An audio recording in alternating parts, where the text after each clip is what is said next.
Hey guys, okay, so today I'm going to talk about the normal process of labor. Okay, so we have the 3 stages of labor. We have the first stage, which is, very manageable. Contractions aren't as strong. They might be a little bit inconsistent. They might be shorter in length, further apart. There might be variations like 10 minutes, 30 minutes, 20 minutes, 3 minutes, like just not consistent. That's the beginning of the first stage. And then that's called the latent phase. So once she reaches around like 5 centimeters, she'll start to move into active labor. And active labor requires more attention. Moms usually aren't as wanting to be as talkative. They're more focused and really working hard on moving their baby on down and dilating and effacing. So that might get her to around like 8 centimeters. Then she's gonna work on transition, where she's gonna work on complete dilation. Baby is really engaged, ready to go. And then the second stage begins with baby crowning. So it's full dilation, baby begins to crown and ends when baby is born. Then we're gonna move on to the third stage. The third stage is where the placenta is born. Could be an active management of the third stage, which is where you'll see typically like in a hospital, they are massaging the fundus, trying to get that placenta out quickly. It's usually on a clock. They might be tugging on the placenta, going in to help scrape out the placenta. There's just a lot that goes into that. But if you have an unmanaged third stage where the mom follows her body's cues and placenta is born when she feels the need to push out the placenta, that is, in my opinion, the preferred way to let the third stage unfold. So there's a lot of variations in birth. Your first pregnancy, your first birth is typically your longer one. Not always. Sometimes your second baby and third baby can be shorter. Sometimes your third baby could be your longest birth, or your fourth baby could be your longest birth. And a lot goes into play into that with, position of baby. Does mom feel safe? Is she well rested? Is she well nourished? Is she well supported? Like, a lot can go into it. Does she have any like mental hangups? Is she fearful of things that she hasn't expressed to anyone? So there's a lot that can go into why labors may be longer, maybe shorter, but typically after your first, your labors do get a little bit shorter than what they were previously. So that's the stages of labor. That's the normal, no, not normal. I guess it's what the process of labor looks like. And again, there is variations. No 2 labors typically look the exact same. But I think that's what actually makes it all very special, because it is very unique to each mom and baby. And, the dance and the teamwork that goes between 2 connected individuals is just so special and so neat to watch and, learn how it unfolds for them. Before I talk about how baby makes its way through the pelvis, I wanted to show you the different landmarks on your newborn baby's skull. So this always freaks my kids out. They don't really understand why it looks like this. Eventually they'll get it. But I wanted to show you guys because I think it's really neat. And we only have, I feel like, a short window to see this and understand it, and like it's just a short window to appreciate it, I guess, like how babies can work with their mom's pelvis to make their way into the world. So right here we have the 2 frontal bones, the 2 parietal bones, and the occipital bone. This is the posterior fontanelle, the anterior fontanelle. This is the coronal suture, the sagittal suture, and the lambdoid suture.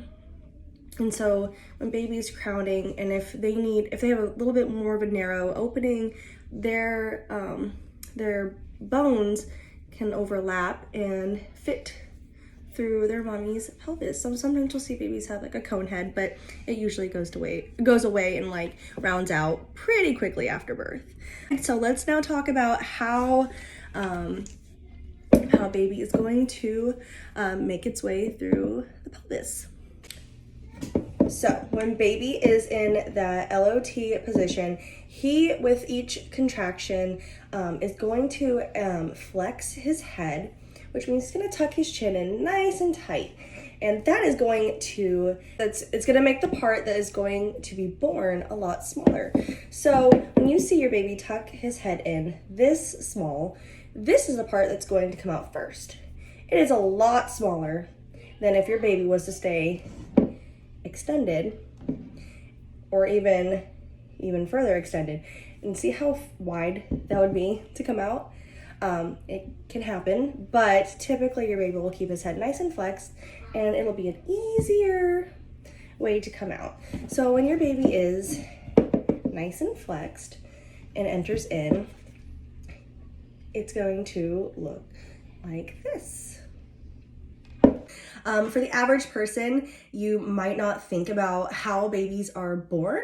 You might think babies are just in the pelvis. Mom gives a few good pushes, baby comes out, and that's it. But what the process of what the baby and mom works together to do, there's a lot of unique twists and turns, and it's actually really fascinating to kind of understand the process of labor. So let's say that baby is in a left occiput transverse or LOT position, and that would be baby's back is to the left side of the mom's left side, and baby's face is facing the right. So baby is, he's descended into the pelvis, and he's gonna make his way through each contraction with dilation and effacement, and he reaches down in here. He's nice and deep. All right, so next he's gonna do an internal rotation.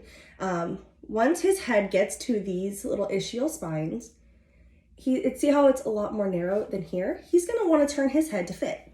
So he's going to do an internal rotation of his head, and his shoulders will also follow behind him and kind of make his way through.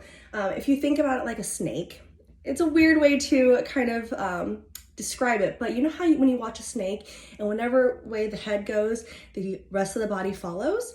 It's kind of like that.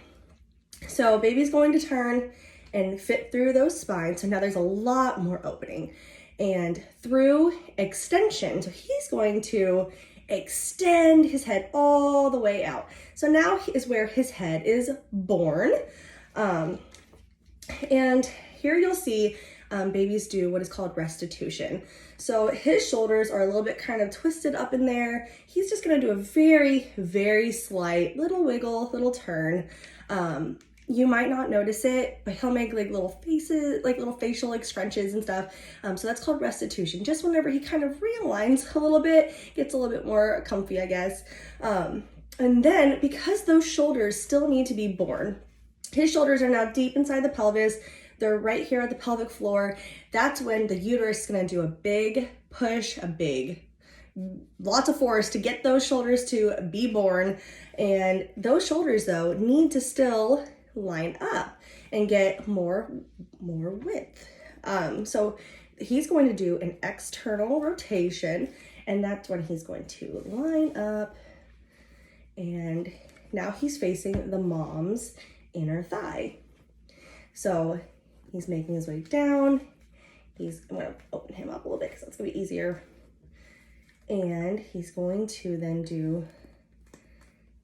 he's going to be born. And now mommy gets her baby. So that's just one variation of what happens through the process of labor. Your babies can be born posterior or sunny side up. They can still make their way when they're in here, and they can still extend their head nicely and still be born. Yeah, there's a lot of variations of normal in labor. But yeah, it's really interesting to see all those twists and turns and the journey your baby has to make in order to be born. So I hope this was helpful. If you have any questions, I'll try to answer them. And I hope I did a really good job explaining that.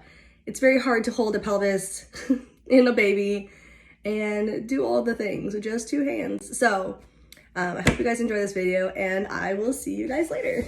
Bye.